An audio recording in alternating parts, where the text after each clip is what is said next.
में द्वितीय काल में योगी 2.0 में योगी सरकार द्वारा किया गया कौन कौन सा कार्य है जो आपको सराहनीय लगता है? साधना चैनल में आपने हमें आमंत्रित किया, इसके लिए आपको धन्यवाद। जो प्रश्न आपने किया है कि योगी 2 में एक वर्ष जो बीता है इसमें क्या उपलब्धियां हैं सरकार की, तो मैं इतना कहूंगा कि मैं संगठन के नजरिए से और व्यक्तिगत नजरिए से जो देख पा रहा हूँ उसमें ये सरकार जिन प्रमुख कार्यों को कर रही है वो सराहनीय है और बेहतर है। जैसे जो कमी आई है अपराध में, माफिया पे शिकंजों में, अत्यधिक बेहतर और सुनियोजित तरीके से कार्य हो रहा है। इसमें और तेजी लाने की आवश्यकता है।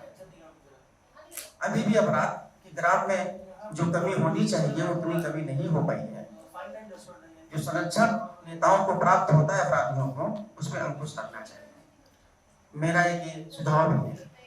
लेकिन इसके साथ अगर बात की जाए कि पुरानी जो सरकारें हमारे बीच में थी और प्रदेश में जब पहले और सरकारें आई तो उसके मुकाबले अगर आप रेटिंग्स देना चाहें 1 से 10 के बीच में, उसके मुकाबले भाजपा सरकार को कि उन्होंने जो गुंडा राज में और कानून व्यवस्था को लेकर, चाहे वो सड़कों और बिजली की बात की जाए, चाहे वो किसी भी क्षेत्र में बात की जाए अर्थव्यवस्था को लेकर, तो आपकी क्या राय रहेगी, क्या रेटिंग्स रहेगी, कौन सा नंबर आप सरकार को देना चाहेंगे कंपैरिजन टू प्रीवियस गवर्नमेंट?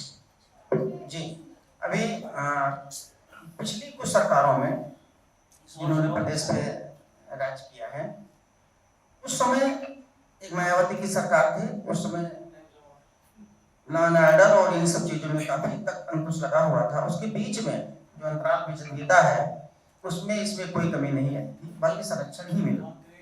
आज की तारीख में जब से योगी की प्रथम सरकार थी उसमें भी और आज भी इसमें जो शिकंजा कसा जा रहा है, अभी और ज्यादा कार्य करने की जरूरत है। बेहतरीन कार्य किया जा रहा है। मेरे हिसाब से जहाँ अंक की बात है तो अंक तो 9 और 8 से कम नहीं होना चाहिए, लेकिन मेरा जो मानना है पहली नजर से इस पर कार्रवाई और होनी चाहिए।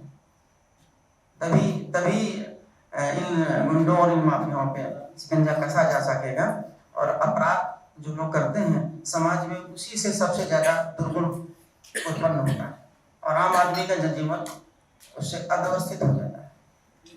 देखिए, अगर अपराध की बात की जाए तो 2019 की जब बात की जाए, कुछ आंकड़े हैं मेरे पास जिसमें है बच्चों के खिलाफ अपराध। तो 2019 में जो आंकड़ों का कैलकुलेशन हुआ था वो उनका था 18,943 केस लगभग दर्ज किए गए थे। ये मामले थे बच्चों के खिलाफ अपराध होने में।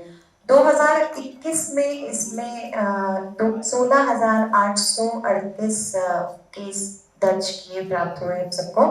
और इसी के साथ नए आंकड़े आएंगे जिस हिसाब से कमी आपको नजर आ रही है यहाँ पर अपराधों में। इसी के साथ महिलाओं के साथ हो रहे अपराधों में काफी कमी आई है। सेफ्टी के पर्पज से अगर देखा जाए तो हमारा प्रदेश अब बहुत सुरक्षा के रूप में ही सही माना जाता है कि कभी भी कोई किसी भी वक्त कहीं भी सफर कर सकता है, आ जा सकता है। और इसके साथ ही अगर गांव की बात की जाए, आपके नजरिए में किसानों की बात की जाए, एक आम आदमी, गरीब आदमी की बात की जाए, जिस हिसाब से भाजपा सरकार के आने के बाद उन तक क्या क्या सुविधाएं पहुंचाई गई है? ये बात सही है कि अपराध जो आपने आंकड़ा प्रस्तुत किया उसमें काफी कमी आई है। ये मैंने पहले ही कहा है, इसमें और कार्य करने की आवश्यकता है। जहाँ पर अभी अधिकारियों की बात होती है, सारे काम और आंकड़े अधिकारियों की तरफ से ही पुष्ट किए जाते हैं। अधिकारियों को और बेहतर काम करने के लिए निर्देशित किया जाए। सरकार को जो सारी बातें आदरणीय मुख्यमंत्री जी तक नहीं पहुंच पाती हैं, अधिकारियों तक ही सीमित हो जाती हैं और वो लोग कार्य करने में कहीं न कहीं नाकाम रहते हैं और नाकामी छिपाते भी हैं। मेरा ये मानना है कि सरकार अन्य कई पहलुओं पे बेहतर काम कर रही है और गांव और किसानों और गांव के साथ साथ जो महिलाओं की सुरक्षा की बात आपने की है, तो महिलाओं की सुरक्षा में भी कमी आई है। और उस तरीके से देखा जाए तो रात में या अन्य चीजों में जो लोग महिलाएं निकलती थी उनको डर लगता था, उन डर में कमी आई है और अच्छी तरीके से वो लोग निकल सकते हैं और ये कह सकते हैं कि मैं उत्तर प्रदेश में हूँ और योगी जी की सरकार में है। जी, आप किसी भी बड़े शहर में चले जाएं, चाहे आप दिल्ली, मुंबई कहीं भी चले जाएं, तो यूपी को एक हमेशा से पहले एक ऐसे नजरिए से देखा जाता था जहाँ दंगई होती है, जहाँ गुंडा राज चलता है, जहाँ कोई भी किसी को भी कुछ भी कमेंट कर सकता है। लेकिन आज यूपी के लिए नजरिया कितना बदला है अलग शहरों के लोगों का? बिल्कुल इसमें कोई शक नहीं है कि आदरणीय योगी आदित्यनाथ जी की ही वजह से, मैं सिर्फ एक ही नाम को पॉइंट आउट करूंगा, सिर्फ आदित्य योगी आदित्यनाथ जी की ही वजह से ये हो पाना संभव हुआ और मैं उन्हीं की प्रशंसा भी करूंगा। वो व्यक्तिगत बहुत अच्छे व्यक्तित्व हैं और उन्हीं की ये सोच है कि प्रदेश बदल रहा है, व्यक्तियों में उनके प्रति आस्था बढ़ रही है और उनके इस कार्यकाल की सराहना भी हो रही है। एजुकेशन फील्ड में आपकी क्या राय है कि जैसा मेरे पास कुछ इंफॉर्मेशन है यहाँ पर कि बेसिक शिक्षा परिषद के स्कूलों को लगभग 1.91 करोड़ बच्चों को, विद्यार्थियों को 1200 रुपए प्रति विद्यार्थियों को दिया गया है और इसके साथ उच्च शिक्षण संस्थानों के युवाओं को डिजिटल रूप से सशक्त बनाने के लिए टैबलेट्स गिफ्ट 2 करोड़ टैबलेट और स्मार्टफोन्स निःशुल्क उन्हें दिए गए हैं, वितरित किए गए हैं। इसके अलावा भी गवर्नमेंट हाई क्वालिफिकेशन के लिए भी काफी काम कर रही है। आपकी क्या राय है इसमें? इसमें हमारी ये राय है कि जो एजुकेशन की बात आपने कही, तो पिछले क्रम में एजुकेशन मुख्य रूप से शहरों में बड़े स्कूलों और प्राइवेट स्कूलों के हाथ में रहती है, जहाँ पर माफिया ही उनको कह सकते हैं, शिक्षा माफिया के रूप में डेवलप होते हैं। वो आज भी वो परंपरा जारी है, उनमें कहीं पर भी कोई कमी नहीं है, न किसी आदेश को मानना है, उनकी अपनी मनमानी चलती है, पहले से यही क्रम चालू है, इस क्रम में कोई कमी नहीं। उच्च शिक्षा में सहूलियत मिलनी चाहिए, जो भी सहूलियत जितनी अच्छी मिलेगी, हमारे बच्चे वो पढ़ के एग्जाम देके और आगे जाके उसको क्वालिफाई करके अधिकारी और IAS PCS बनने का काम करेंगे। उसमें पहल करने की आवश्यकता है। जो बच्चे वास्तव में पैसे के अभाव में, जो आर्थिक स्थिति के अभाव में नहीं पढ़ पाते हैं, उनके लिए कुछ कार्य सराहनीय होना चाहिए। रही बात टैबलेट से या अन्य कुछ साधन प्रोवाइड किया जाता है, ये महत्वपूर्ण विषय नहीं है।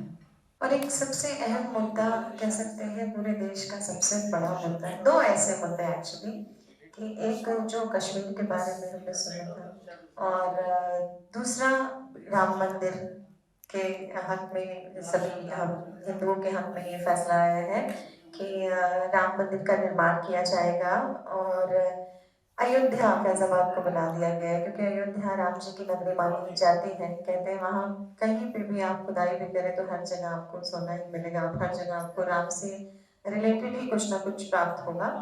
तो आने वाले दिनों में जब राम मंदिर का निर्माण पूर्णतः हो जाएगा और बहुत बड़े बड़े 5 स्टार्स भी वहां पर प्लान कर रहे हैं, प्रॉपर्टीज बड़ी बड़ी कि वहां पर अब जाने वाली है, तो अयोध्या बहुत ही ज्यादा विकसित हो जाएगा एक रूप से देखा जाए चाहे प्रॉपर्टीज के मामले में।